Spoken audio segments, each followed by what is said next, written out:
தமிழகத்தில் 2026 அதிமுக பாஜக கூட்டணி ஆட்சி அமைதாக எழுந்துள்ள சர்ச்சை குறித்து அதிமுக எம்பி தம்பிதுரையும் பாஜக மாநில தலைவர் நயினார் நாகேந்திரன் தெரிவித்த கருத்துக்களை இப்போது பார்க்கலாம். சோனியா காந்தி கூட்டணி வேண்டாம், அவரே ஆள வேண்டும் என்று சொன்னார்கள். அதே நிலைதான் இன்றும் வருகின்ற 2026 எடப்பாடி பழனிசாமி தனியாகத்தான் ஆட்சி அமைப்பை பார்த்தவரை கூட்டணி என்பதற்கு இடமே கிடையாது.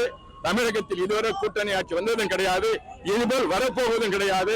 இதுதான் தெளிவாக எங்களுடைய கழகத்தினுடைய பொதுச் செயலாளர் தெளிவாக சொல்லியிருக்கின்றார்.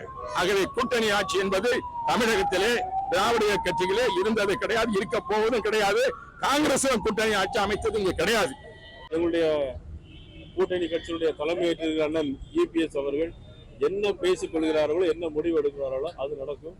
தேவையில்லாமல் பத்திரிகையாளர்கள், ஊடக நண்பர்கள் உங்களுடைய சந்தேகங்களை கிளப்பி பிளவுபடுத்துவதற்கு உங்கள் முயற்சியை கைவிட்டு விடுங்கள். இனிமேல் யாரிடம் இந்த கேள்வியை கேட்காது என்று நான் அன்போடு கேட்கிறேன்.